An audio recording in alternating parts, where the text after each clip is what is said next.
Michelle, Alex, Stephanie, welcome to this roundtable conversation. This is the third one that we're doing in collaboration with FHRD, so thank you FHRD for partnering up with GROWTH Schema to deliver this mini-series of episodes dedicated to specific themes.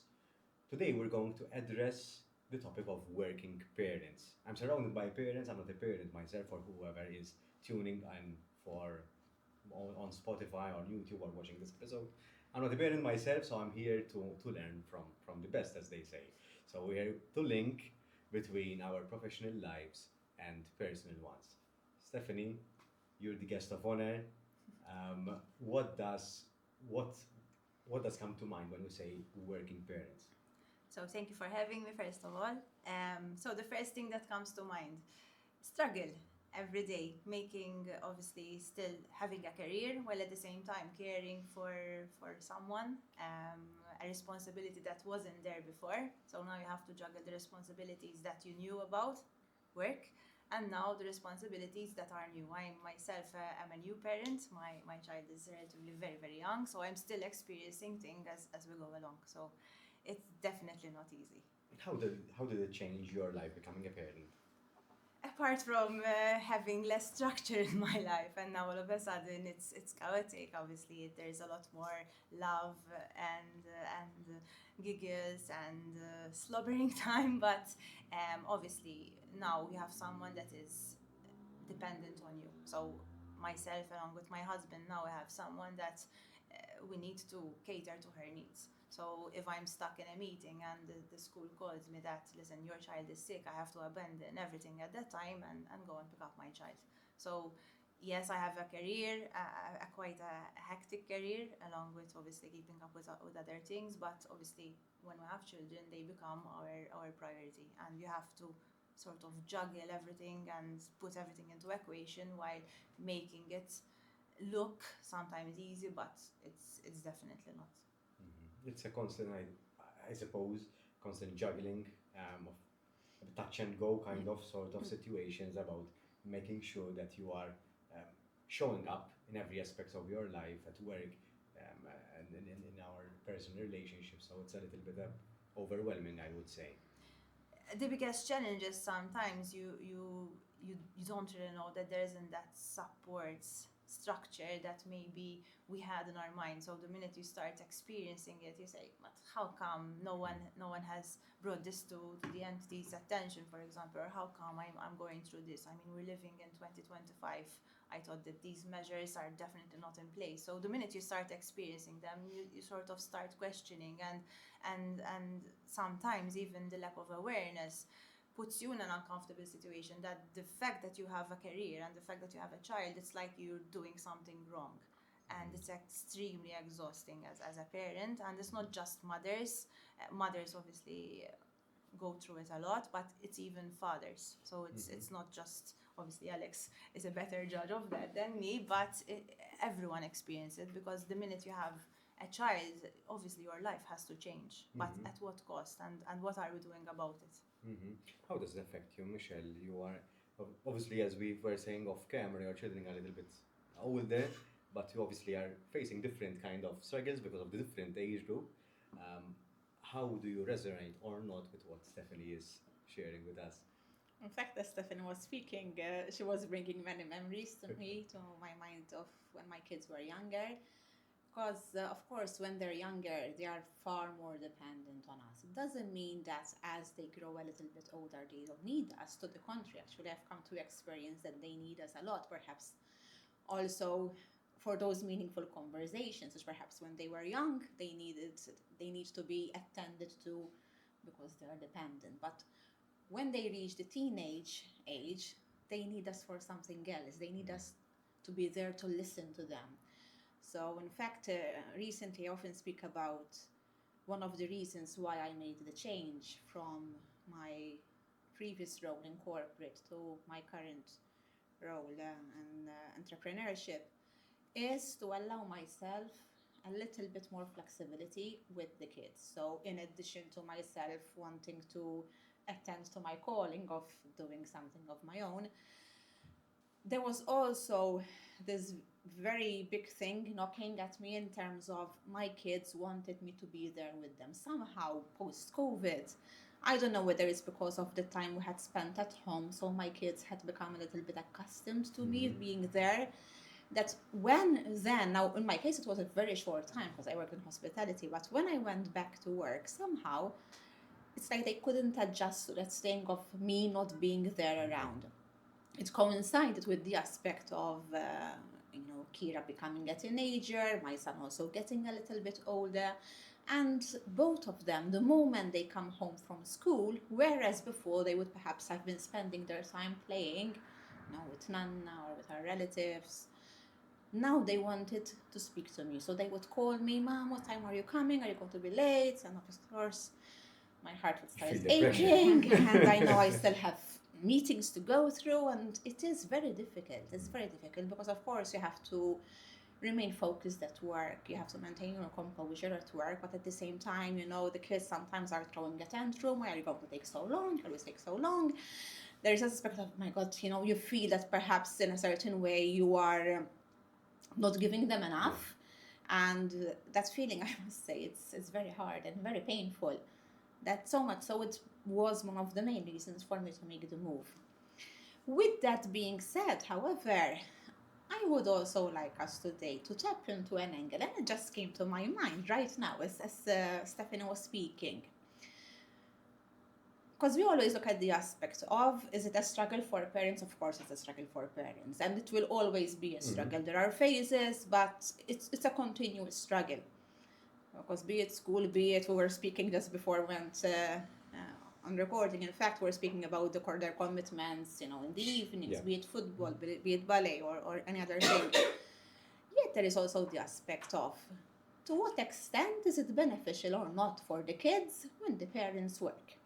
And I like to look at this, and I like to see what my kids tell me and what they learn from me and from my husband, because we work, because they get to notice what we do, what we speak, how we behave, and what they learn from us, not only from our respective roles per se, but how we are juggling it all. So for instance, now my daughter just moved into JC, so she's going through a change, and she starts, thinking now more closer towards the time when she will start to work and handling the pressures at work. And then she starts making cross-references with perhaps what I share with her. And she starts making reflection, so that is what you do. So now I can understand. So actually, there is also the aspect that it is also beneficial when parents work for the kids, because it's giving them certain insight into how we are handling the real hard life out there. I think it's an interesting, and I know this might be going a little bit off track from what we perhaps planned to speak, but I think it is something really worth mentioning, and I love to learn through my own kids. And from the things which my kids tell me, and from what they give back and what they answer back, how they handle things back, I notice how much they learn from us because we work. And because of the kind of work we do and how we handle situations, how we're handling all these juggling priorities, which will indicate to them what might come in the future as well, prepare them a little bit for that.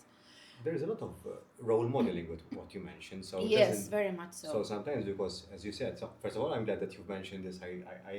This is what I love about these conversations. We go off script. Yes, and you know how it is with me. It's very much like that. It's just someone mentions something and it kind of clicks something to my head. It's like, that's an interesting perspective, actually. So, no, I thank you, Michelle. I like this. Something that I wanted to perhaps highlight what you're saying is the role modeling aspect. I think sometimes we underestimate that we need to direct by voice. We give an instruction, we give a direction. But sometimes there is a lot that goes into the untold, what we show with our bodies, what we show, the behavior that we model. And I think children and everyone around us pick up on these things. Exactly. I think if I can jump onto this, I think the first thing Steph mentioned, the unseen struggle. So many people do not understand what's behind the curtain, and studies show that the women carry most of this burden. So I don't consider myself as a great parent, and I'm saying this just in case my wife sees this podcast as a disclaimer. But latching on to what Michelle said, I think it's very important that we love what we do. Because although we are all struggling, I am struggling. I mean, the self-employed life is not easy. We don't have leave. My wife is self-employed as well, so we don't have leave, we don't stop, we don't have guarantees of revenues coming in. So the kids kind of absorb that. But the fact that both me and my wife are doing something that we love at a cost, I think it's part of what Michelle is saying. So it brings this level of energy and creativity in our kids. And I was asking my daughter, I told you this before, I told her, am I a great parent, you know? She said, but you're building a brand, Papa.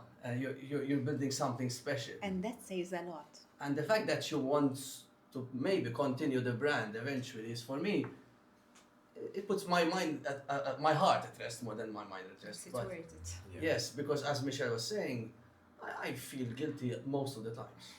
A lot, you know. Sometimes it's, I speak to my wife about it and I say, can I just switch off? Can I just not do more? You know, this weekend I was working practically Saturday and Sunday, preparing for this week. Am I be a good parent at that moment? I don't think so. And this self-employed life, although I'm in the 6th year, you always think that it's always going to get easier, you know, one year after the other, and grinding, and the expectations of your spouse are always higher. So I think picturing that it's a perfect world to our kids is not a good example. That we're all grinding, we're all going through tough times. I would like to mention that my mother-in-law has been of great support in all this, because she has enabled me mostly and my wife to build their own business, and not everyone's lucky enough to have that support. In fact, that's what I told him before, that unfortunately the majority of people are waiting longer and longer to have kids, and that means that whereas before we had grandparents who are there waiting for their grandchildren, nowadays the grandparents are either working or else they're late in their 60s or 70s and they're too tired to deal with.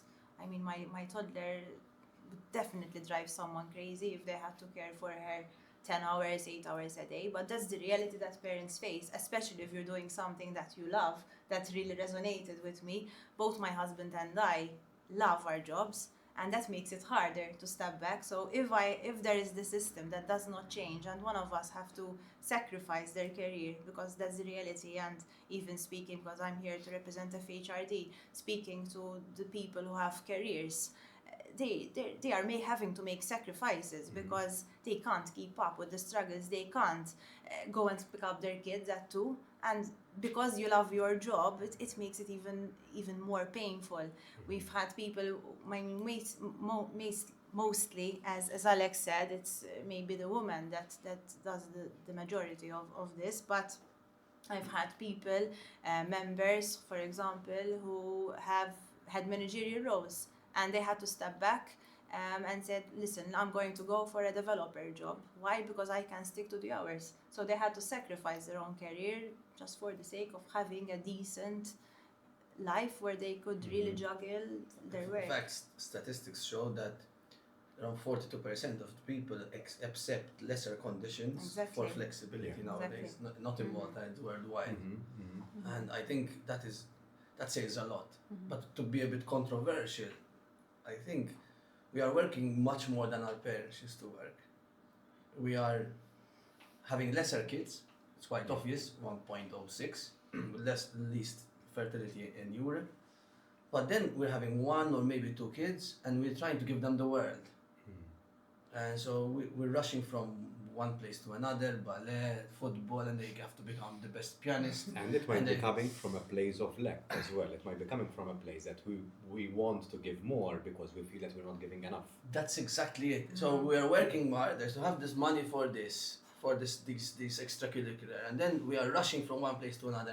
And I think I wrote an article a few weeks ago, and I said we all need to slow down.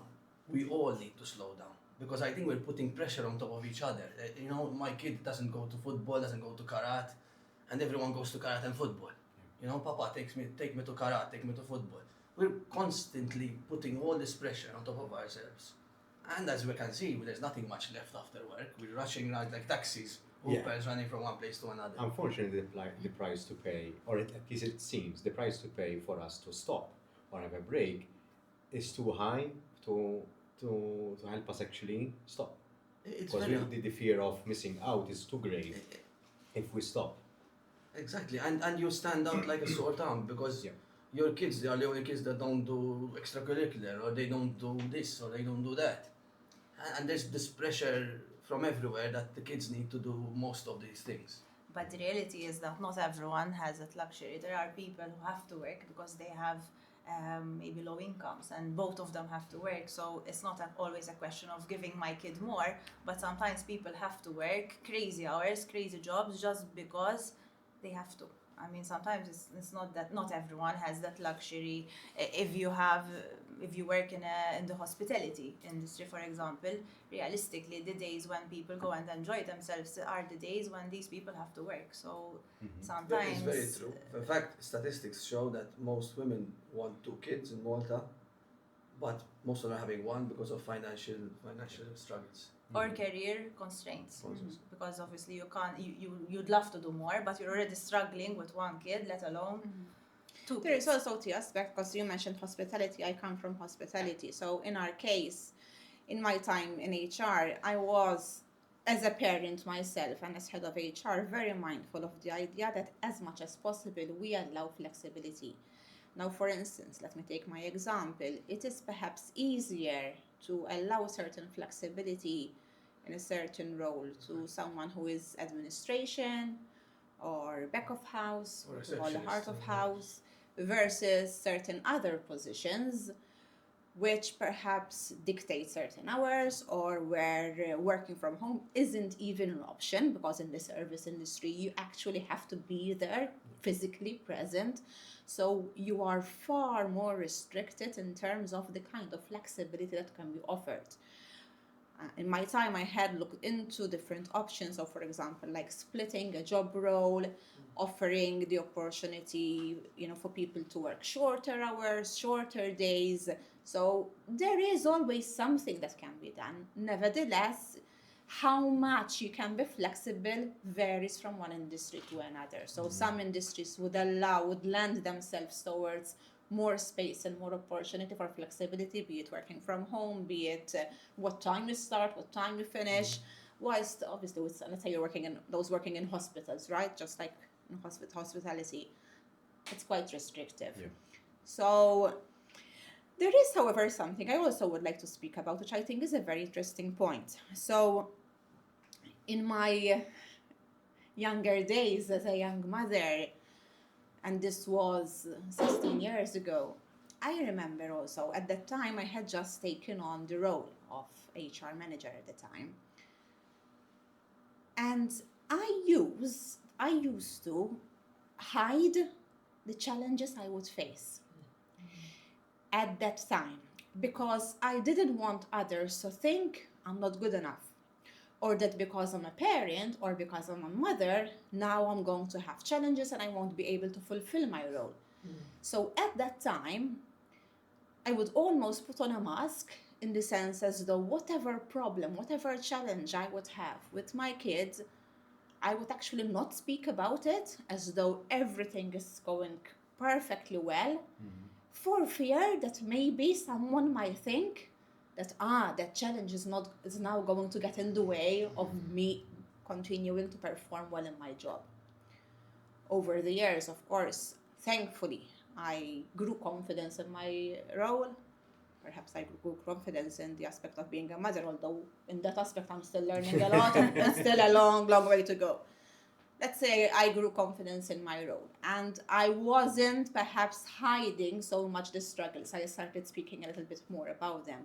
But also because I noticed other people, be it at our own workplace and also at other places, speaking openly about their struggles. And when someone would come to me as an HR person and speak openly about them, of course I would do my best to help them. So hey, why is it that because I have a high position in the organization, I cannot speak about my struggles, right? I think today we have normalized it a little bit, that even senior executives can say, listen, it is not Yes. an easy task to juggle all these responsibilities. And I believe the more we speak about it and the more we say, listen, we are juggling, we are going through a lot, and the more we normalize such conversations, we make it a little bit easier for people to speak about them and to seek support and seek help where possible. I think this is something which is very important. At least this has been my personal experience. What comes to mind, obviously, I'm wearing my coaching hat here a bit as well. And in my coaching practice, I do have these kind of conversations with parents, right? And this struggle, what we're speaking about, comes a lot in various ways and in various forms, because everyone has their own interpretation of it and everyone feels a lack of something. And to me, is when we speak about something, I think there is power in speaking about something if we have a solution-focused mindset instead of a problem-focused mindset. Of course. So I think, and that's all also ties in with your initial point as well, to role model that to our children. So if we're going home, even if we can be very happy about our role, but might say, because I had a very tiring day because of this and that, and we might enjoy it. We are still, I believe, role modeling that. With my limit, today I'm being very silent, so I'm absorbing knowledge. But if I can say something about this through the years, so I've had discovered their position.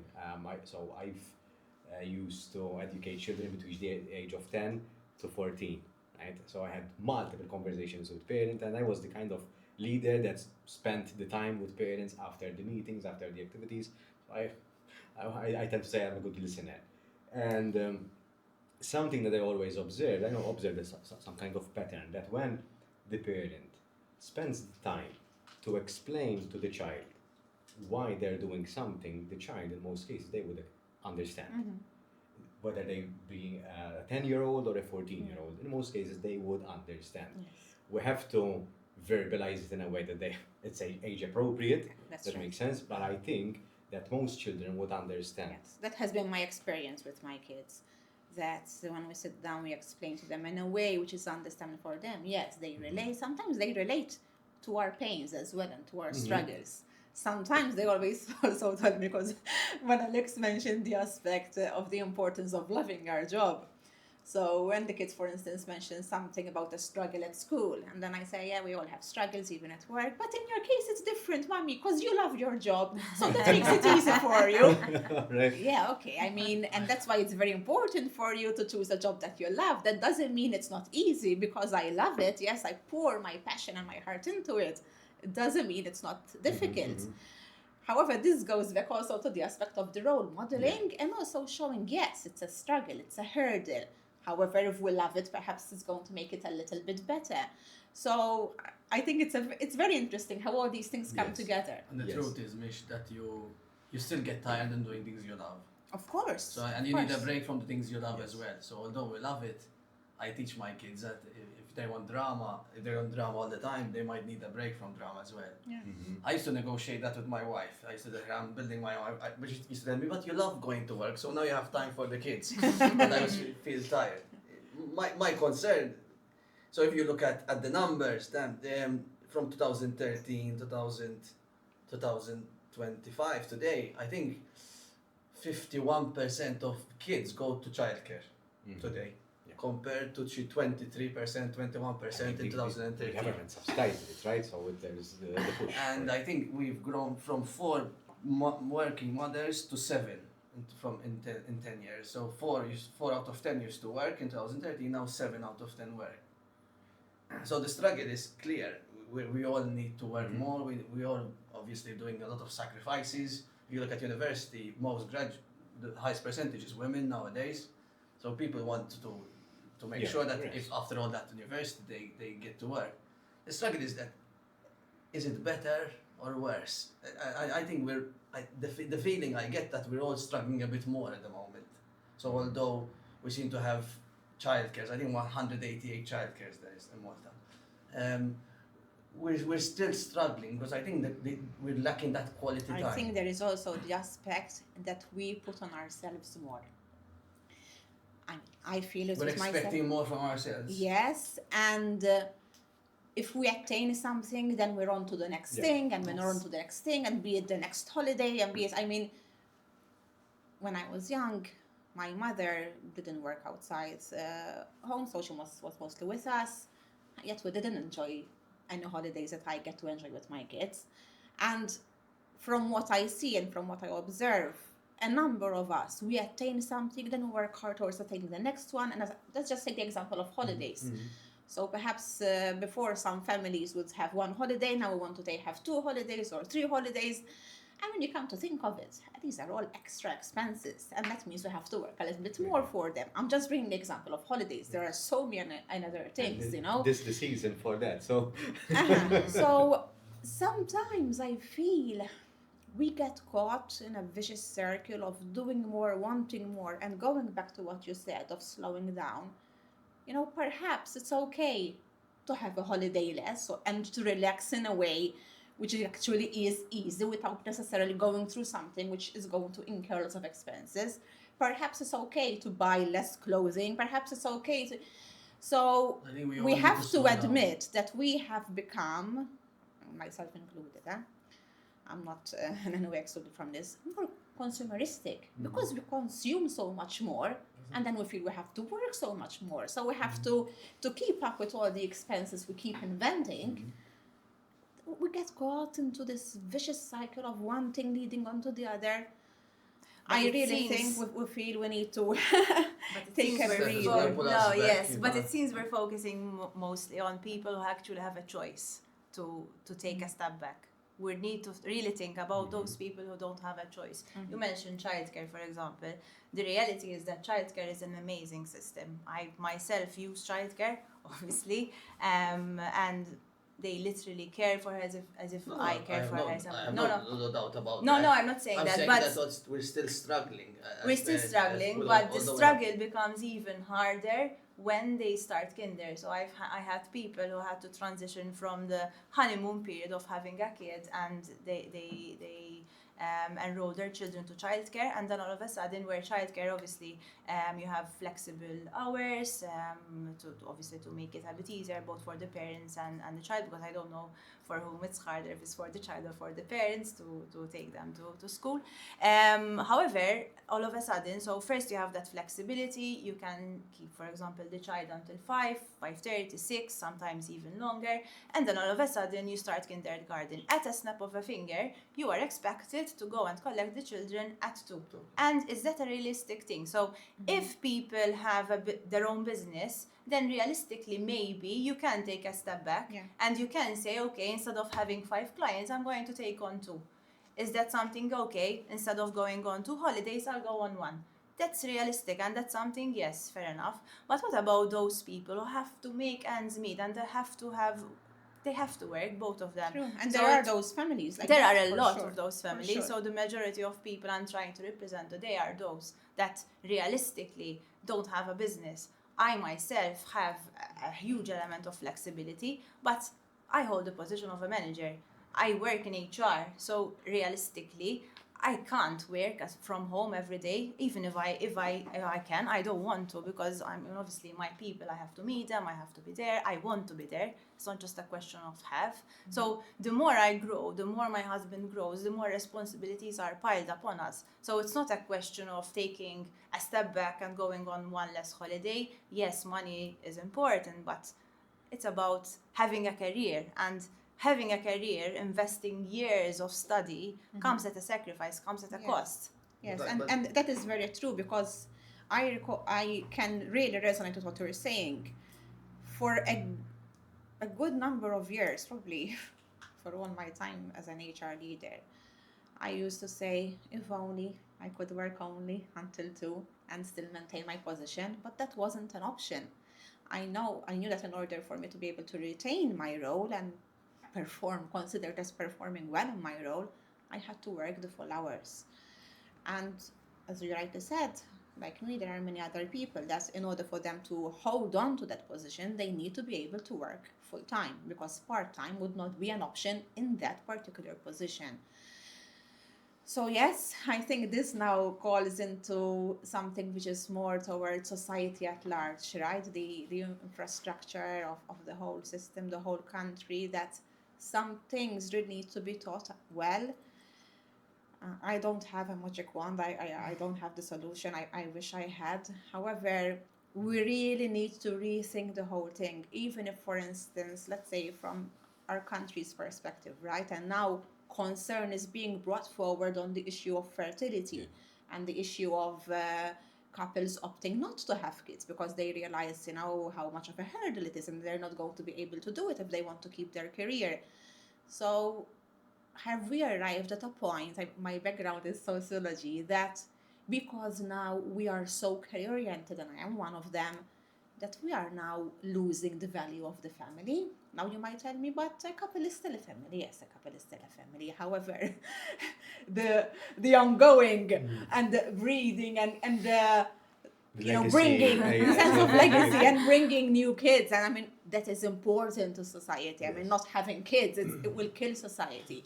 So this also ties back to what I mentioned before, from the aspect that we need to see as well the bigger picture of what's happening, because I really feel that we are at crossroads, and unless some things are really fixed, because we have been given so much attention to economic prosperity, yes, and we needed it, and perhaps our country needed attention on economic prosperity.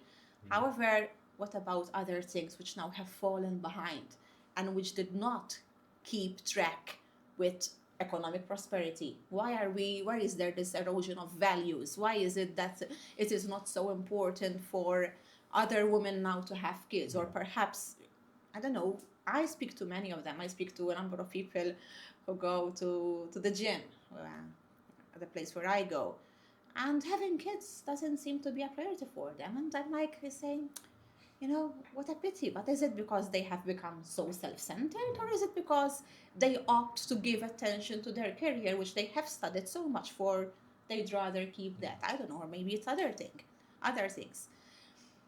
It is, however, surely when I a said challenge. slow down, I meant from a bigger picture. So slow down is not taking a lesser holiday. So, and I sometimes my wife tells me, you are better off in the corporate world because you are much more flexible in the corporate world. This year, in fact, we decided to take one holiday only because we're doing a bit of an investment. So I explained this to the kids. They understood, but they still came complaining that others have had 3 holidays and they went to these places. Now, when I say slow down, it's slow down in general, because why do people have to work? Why do parents have to work full time and all the time? Because, as Michelle said, the expectations are rent is extremely high.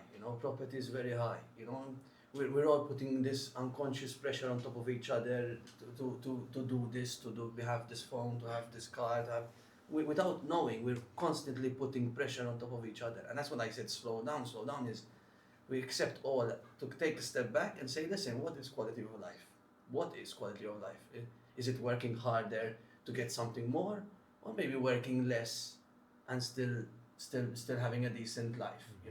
So quality of life, what is it? And I think, as Michelle said, this economic growth has brought this type of mindset that we constantly need to increase our salary, our income, or this, because we need constantly chasing. But quality of life, I think if I had to ask my kids, is playing a puzzle or playing the snakes and ladders. I think that is quality of life for them, which I start myself, I sometimes don't have the energy for it. I just go home and I just want to sit down and just watch television and just zoom out, And that's the reality. Unless everyone is pulling the same rope, I mean, companies can really invest in their employees.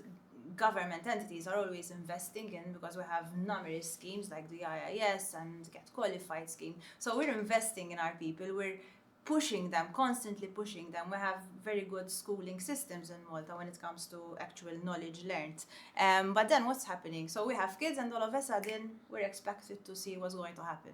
So there's a problem, and unless we really see what the problem is and how we can solve it, it's never going to go away. I mean, there's no magic wand, but everyone needs to pull the same rope, and I think people need to hear from different ends. Why are we working so hard? Why does all of a sudden certain values that for me I also encounter it on a frequent basis. I mean, as soon as I arrive home, I forget my mobile. In fact, my husband is constantly telling me I should put a tracker, literally tie it down, because I'm constantly losing it. I don't want to see my mobile anymore. The minute we arrive home, it's all hands on deck, attending to our child, because she's the boss baby. Whatever she says, because she has recently started talking, and all of a sudden she keeps ordering us around, so whatever the boss says goes.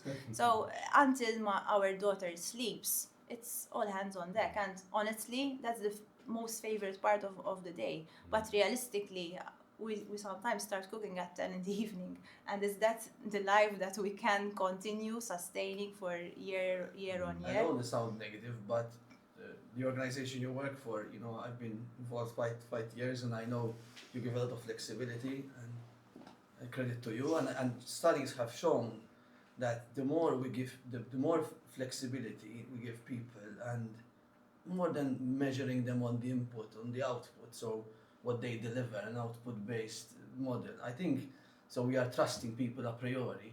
We're giving them a task and saying, listen, do this, not when you do it or how you have to be here to do it. Exactly. That shows that engagement is higher and retention is higher in these organizations. Exactly. And you know better than me that it costs an arm and a leg to replace an employee, especially a loyal employee like a mother.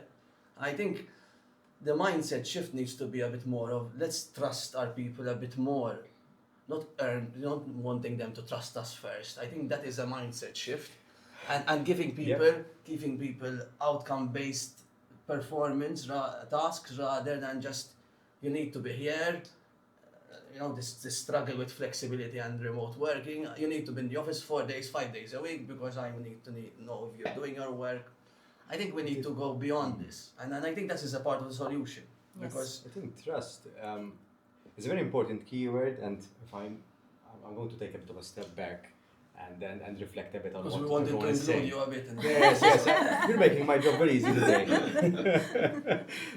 So I'm letting the conversation roll, which is something that is very nice to see, and what I'm appreciating about the conversations that we are all representing something.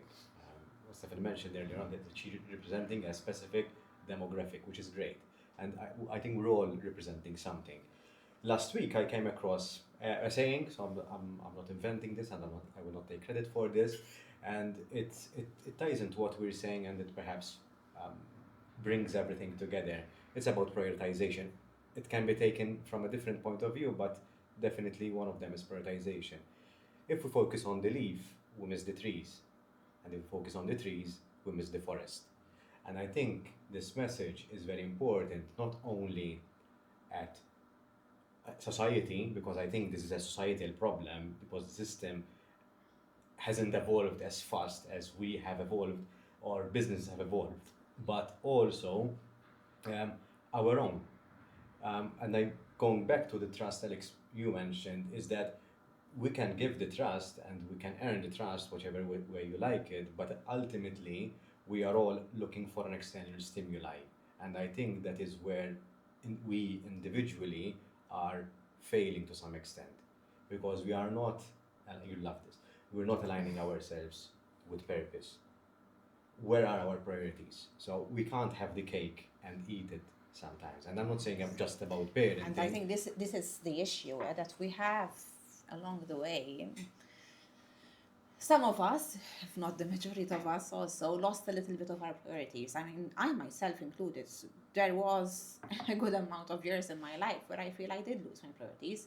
So even if career is and always will be a very important aspect of my life, but hey, at the end of the day, the most important thing in my life will always be my kids.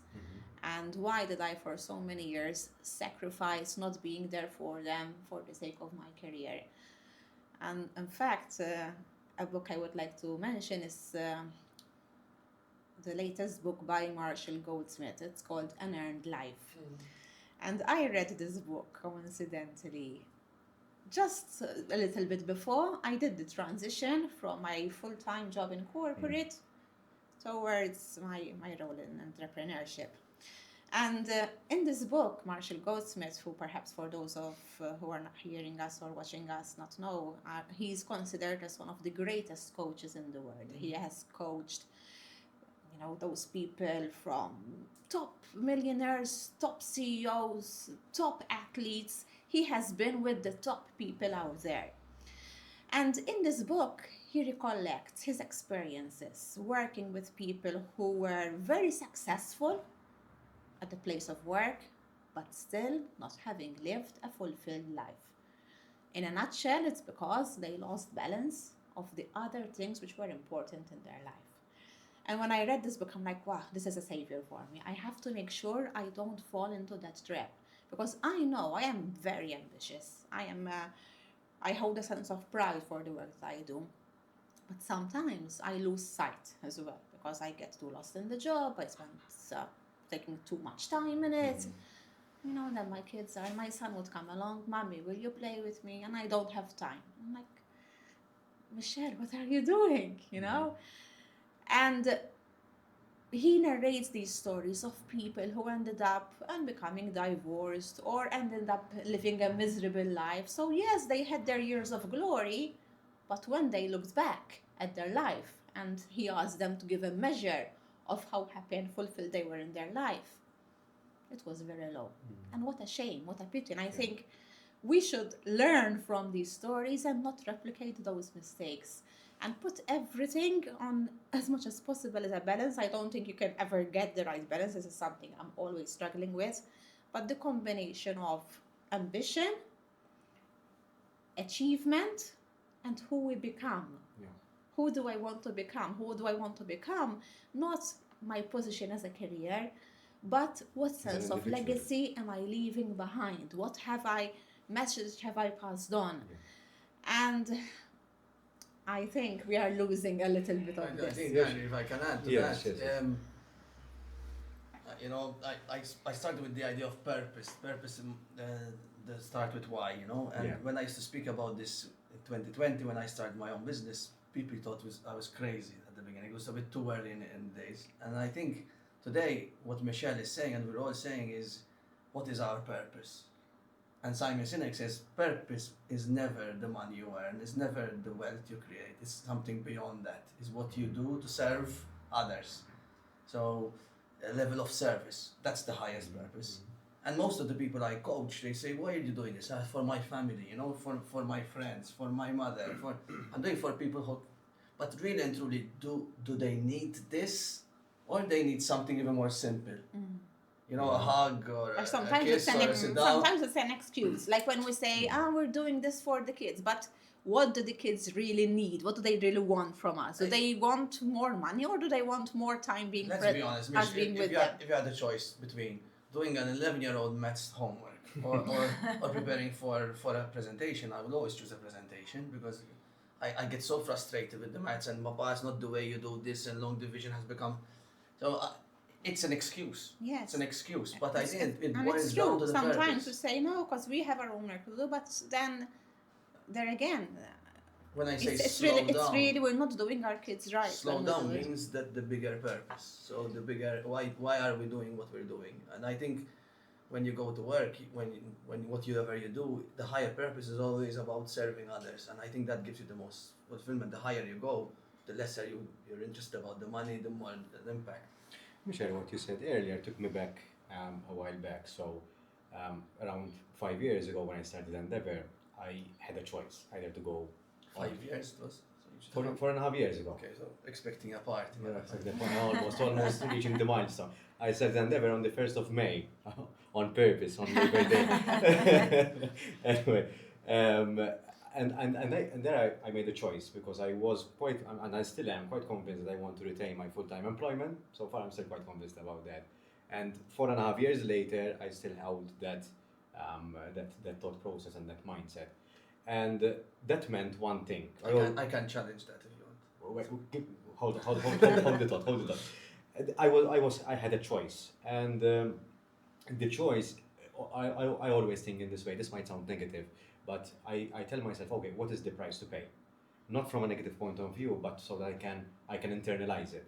The price for me to pay is that if I want to retain my full-time job and have my own business, I will be slower than others. And that was the price to pay.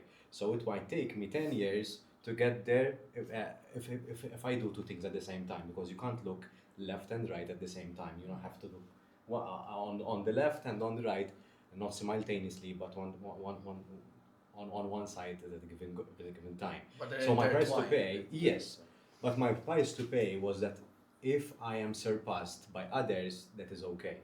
So I can live with that because I internalize that. In fact, whatever choice we make, be it working full-time, working part-time, being employed, being self-employed, being more with the kids, being less with the kids, earning more, earning less, there is always a price to Yeah. pay. And we're not Always. comfortable with paying that Always. price. So We are putting it under the Exactly. rug. That's the problem. So then it's about recognizing what is the price that I'm willing to pay. Yeah.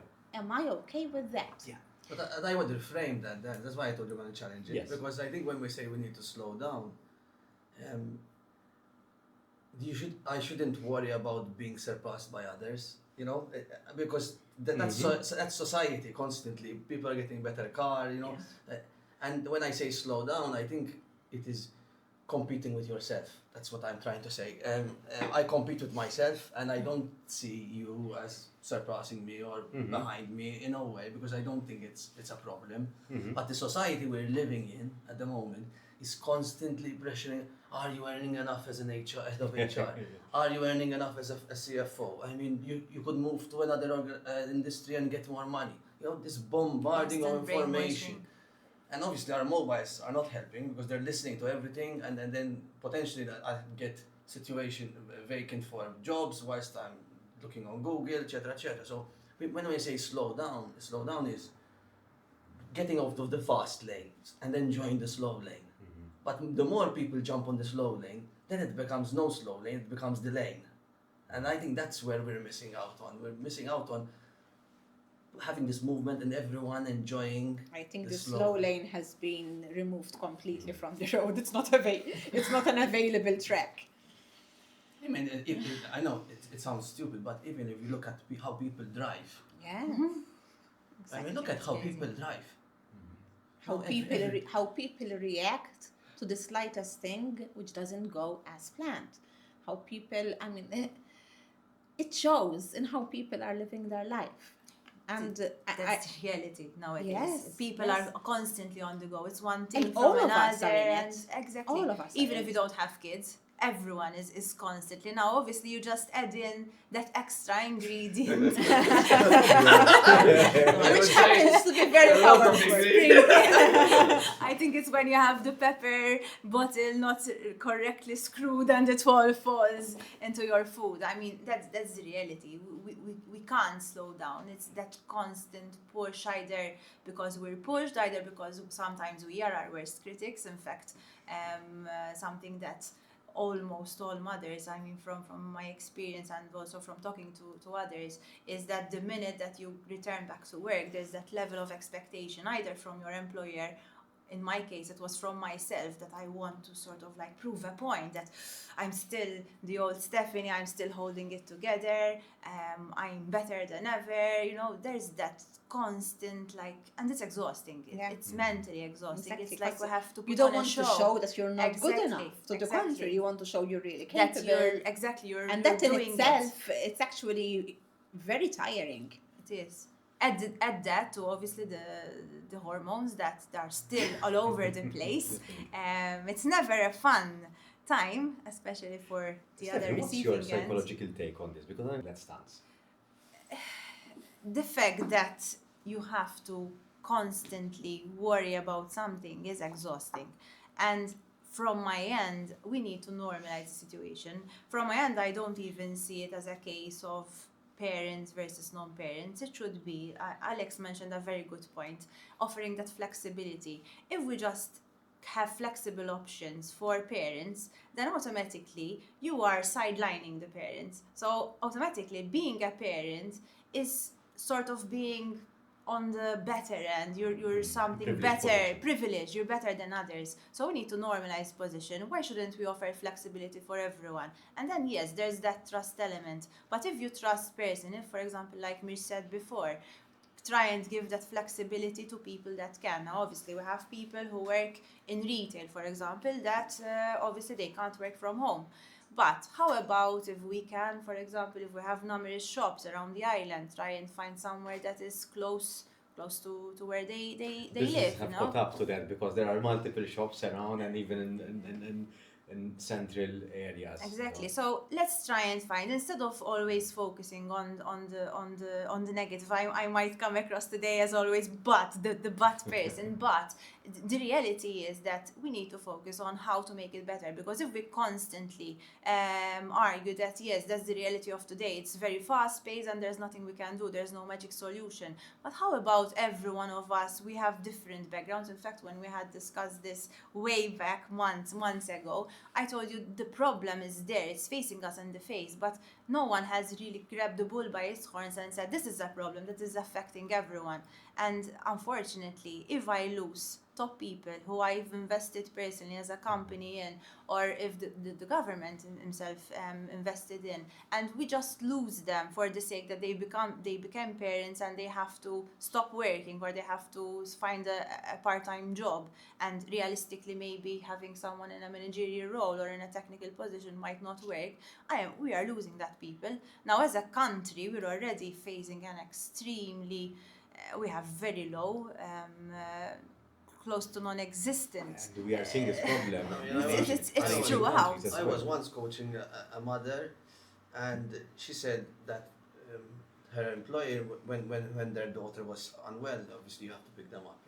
You go to the child care, most of the Exactly. mother picks them up. I remember her employer said, "Okay, the Darba more. This time you can go." Imagine how she felt.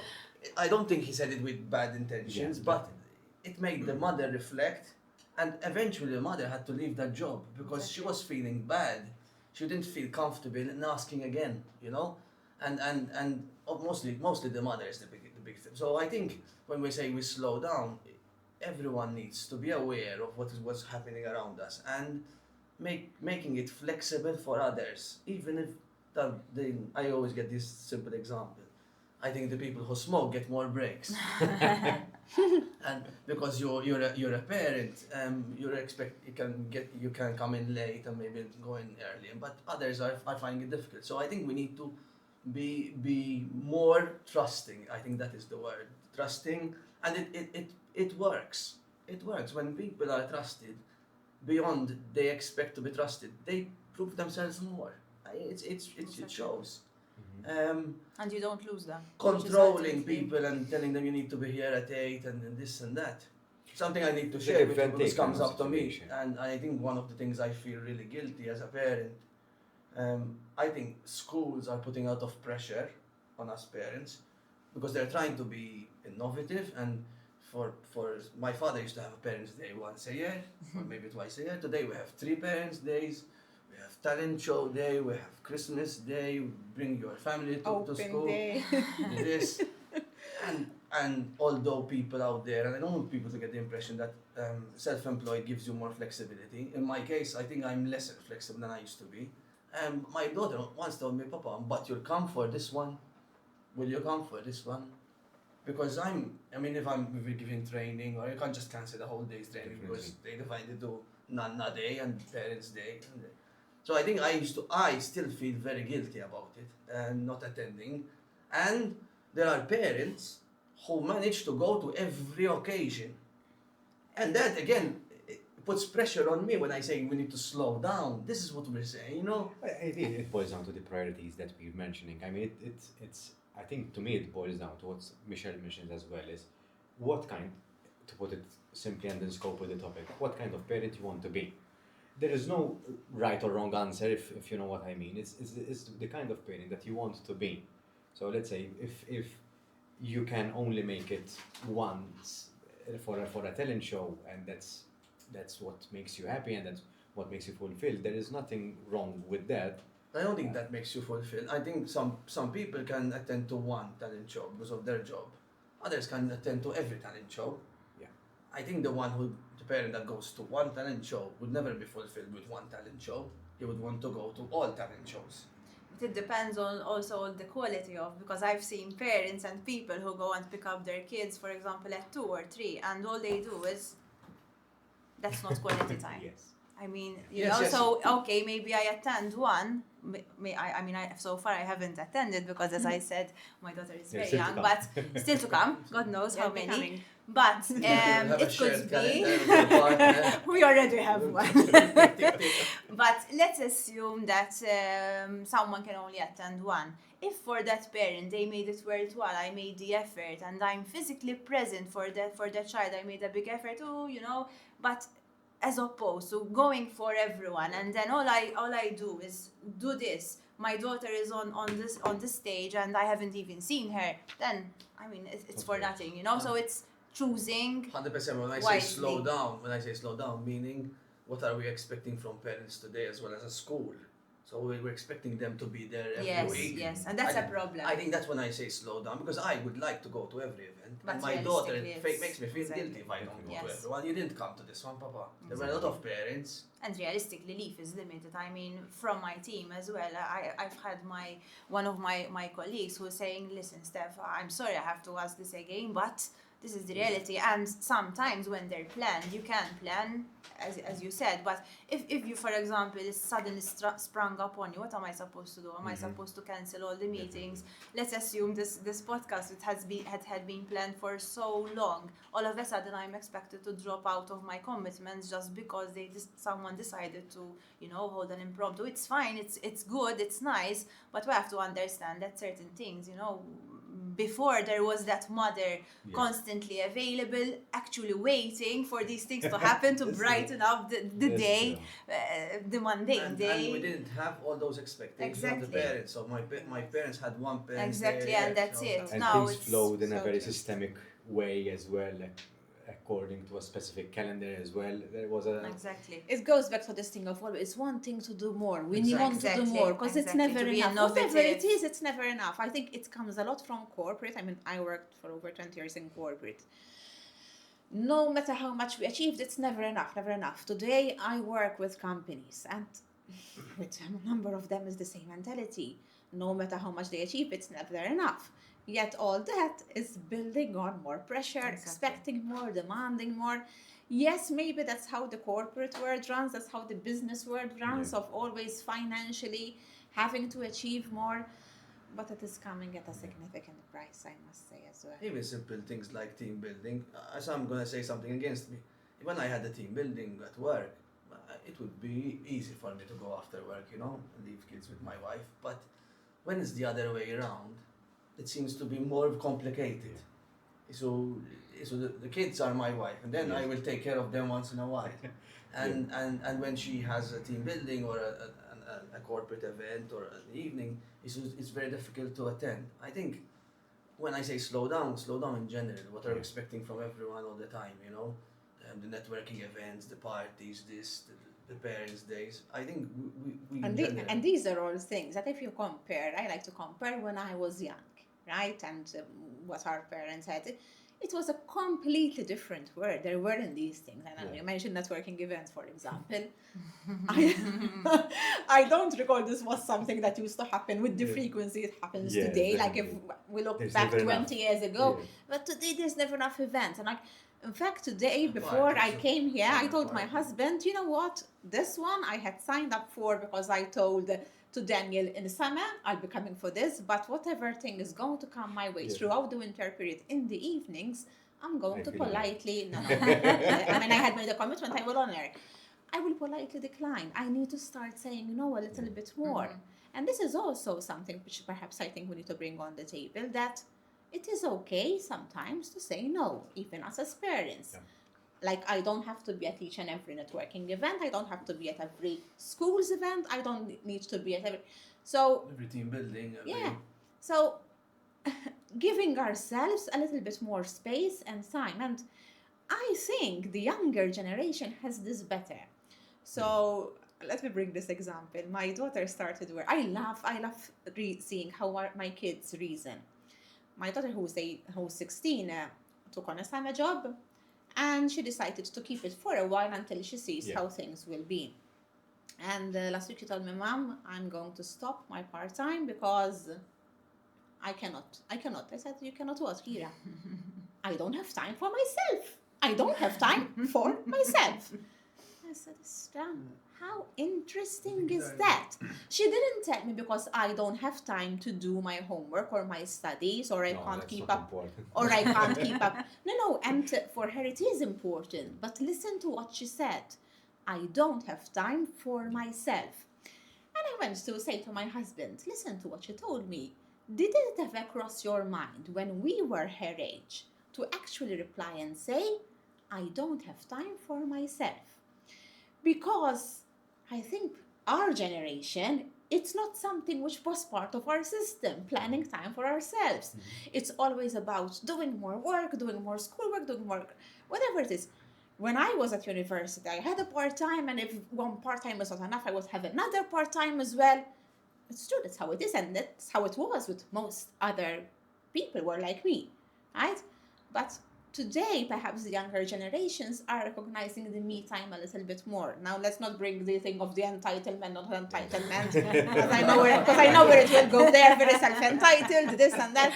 But what my point is, we forget to dedicate, myself included, enough me time. Enough time for us to be on our own, in peace and quiet, because we're always on to the next thing. I think this has been normalized as well, and I think there are studies that show that millennials and Gen Zs are more inclined towards finding a better balance between working and spending time on And you their know own. what, actually, I respect them for that, because we have been brought up, school, work, it's always like this, more, achieve, higher, achieve better, never enough, a bit more, you can always push it a bit more, but my goodness, how much are we going to stretch this elastic? You know, at one point, it's going to break. I think I cracked this when I was young. I used to lock myself in the toilet. So I used to spend nearly 45 minutes in the toilet. and At work or at No, I wish it were. And people used to think I was 45 minutes in the toilet, but actually it was the me time, you know. I have 3 younger brothers, so it was always a full Lovely. house. My brothers used to call it Nestrambia, so I stayed. And I always felt the need for it, and I speak about it with my kids, and the kids actually do it. You know, no, Papa, it's my time. I need to zone off. She tells me, and I think that is what we're speaking about. The slowing down is accepting the fact that we have nothing maybe planned today, and maybe nothing on our cards, and we can just enjoy the moment in the slow lane or in the normal lane. Ladies and gentlemen, we arrived at a bit of a closure to this roundtable conversation. We have a bit of a tradition when we do roundtables, all right? So this is my curveball now. I asked each guest to share a gift to our listeners and viewers, something that came out or resonated with you during this conversation. So I'm going to ask you to share a message that impacted you a particular way. Should we go? Yes, I can start. I like to speak about my own failures, so that others can learn from my experience, and so that I hopefully will continue improving as well. I feel that along the way, there were moments where I pushed myself too much, to the extent that, yes, I almost broke, you know, almost, when I say broke, mentally, emotionally, it was like too much. And we need to be courageous enough to say, listen, it's enough, or I need space and time for myself, or actually say, I don't need this, I don't need to buy this extra thing, or I can do without something, and that will earn me more time with my family and with my kids. It is something which I am trying to do myself today, and I'm hoping I will keep my own word. And I constantly remind myself about it, and I do encourage other people who, like me, perhaps might be very career driven and very ambitious, to every now and then recalibrate, right, and reevaluate, where am I heading? Am I heading in the right direction? Do I need to get hold of the steering and adjust where I'm going? And I do believe every now and then, so often, we have to get this recalibration done. Thank you, Michelle. What Awesome. about you, Alex? I think a gift. I've really appreciated both all of us being vulnerable here, being sharing stories about our challenges and feeling guilty. And I think the gift is vulnerability is always a strength. And I think when we are vulnerable with ourselves and the people we love, we find the time to slow down. I think that is key. I've been in the corporate world, maybe it's tougher to be vulnerable, but I think moving forward, I think vulnerability is truly a strength and it shows the true colors of a person. And that's where you feel safe with yourself to say no, to slow down, to be yourself, to share others. I think vulnerability is a strength. I'm going to continue on the emotion side of things. I was going to say communication is key. For me, communication is either with your partner, with your children. That's, it's okay to take a step back. It's okay not feeling okay. Good communication with your employer, with your colleagues. Again, we need to really consider our mental health because sometimes, yes, we do it out of love, but it doesn't mean that it's any less exhausting. So sometimes we just need to communicate the message that, hey, I'm not okay. I just need some love. I just need some attention. I just need some me time. This is me. I need to take a step back. And ultimately, it takes a village to bring up our people. So let's all lean on other people a bit more. As Alex said, let's be more vulnerable and expose our vulnerability and communicate more to get out what we really need. Because sometimes you always have to be the super mom or the super dad and always wanting to progress more and more and more. But it's okay not to be okay, and it's my message. Thank you. But thank you, all of you. It was really, really interesting. Oh, thank you. I think we've been very diligent with the questions that we've prepared. But that's what I've loved about the conversation. We went off script, and as Alex mentioned, we've been very vulnerable. This was like a masterclass for me as well. So thank you for sharing your insights. I hope you're still interested in one day, Exactly. hopefully having kids. True. So Now he has more wisdom. Yes, So he exactly. has gained this wisdom that will enable him to actually The right skills. approach it. but the truth is with that more I had strength. my first kid in 2014 and something just hit me really hard and I shifted in a second gear, and honestly the level of quality, the level of work, I think it's one of those moments where the moment your when you go perspective out of changes. Mother Day with that career case and someone is there and you have to take responsibility Yes, for it. it's That true. is a life-changing moment, and It's it true. builds something in you, which is Mhm. now if you do 2, 3, then If anything, let's start